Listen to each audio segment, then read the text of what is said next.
قاری محمد طیب قاسمی کے YouTube channel کو سبسکرائب کیجیے اور امن کے پیغام کو پھیلانے میں ہماری مدد کیجیے اور نیچے دیے گئے ہوئے بیل آئیکن کو کلک کریں تاکہ ہر آنے والی نئی ویڈیو آپ کو براہ راست مل سکے۔ اب مثال کے طور پہ ایک اور حدیث ہمیں ملتی ہے، آپ نے بھی سنی ہوگی کہ حضور پاک صلی اللہ علیہ وسلم کا فرمان ہے کہ طاعون اگر پھیل جائے تو جو بندہ جس جگہ موجود ہے وہ وہاں سے نہ جائے، اور دوسرا شخص جو ہے وہ دوسرے شہر سے اس جگہ پہ نہ آئے۔ یہ بھی آپ کے ایمان کو پختہ کرنے کے لیے ہے تاکہ آپ کے عقائد کمزور نہ ہوں۔ ایک اور حدیث ہے، آپ صلی اللہ علیہ وسلم نے فرمایا مجزوم، جزام کی جو کوڑ کی جو بیماری ہماری زبان میں جس کو کہا جاتا ہے، کوڑ کی بیماری اگر کسی کو ہے تو اس سے اس طرح بھاگو جس طرح شیر کو دیکھ کے بھاگتے ہو۔ یہ حدیث ہے۔ آپ صلی اللہ علیہ وسلم کے پاس ایک شخص آیا بیعت کرنے کے لیے، کوڑ کی بیماری تھی۔ آپ صلی اللہ علیہ وسلم نے مصافحہ نہیں کیا کہ لوٹ جا تیری بیعت ہو گئی ہے۔ اب ان دونوں حدیثوں کے درمیان تطبیق یہ کرنی ہے کہ اپنے ایمان کو بنانا ہے، اپنے عقائد کو بنانا ہے کہ اگر اللہ نے میرے نصیب میں لکھی ہے تو یہ بیماری مجھ تک پہنچ کے ہی رہے گی، اگر اللہ کی منشا اس کے اندر نہیں ہے تو بیماری کبھی بھی نہیں پہنچ سکتی۔ اب حضور پاک صلی اللہ علیہ وسلم نے جب یہ حدیث فرمائی عدویٰ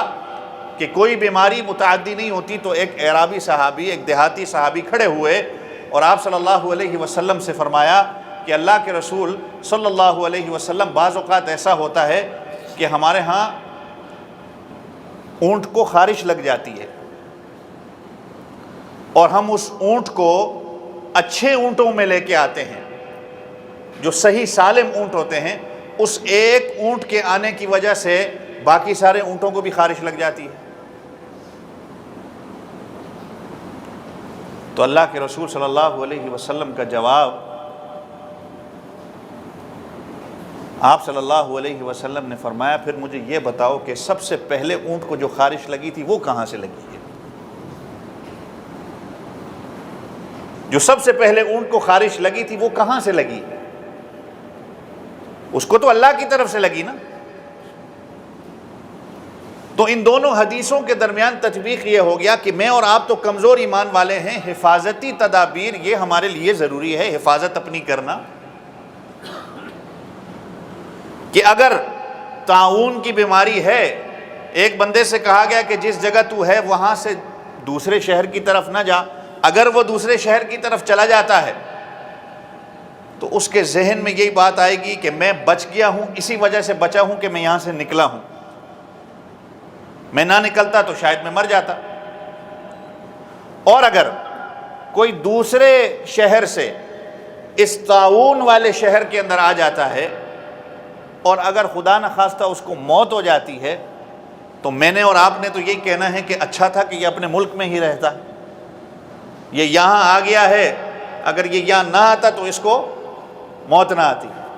میرا اور آپ کا تو ایمان ایسا آج بن چکا ہے،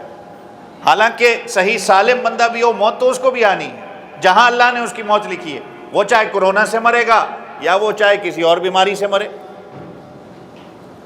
تو اسباب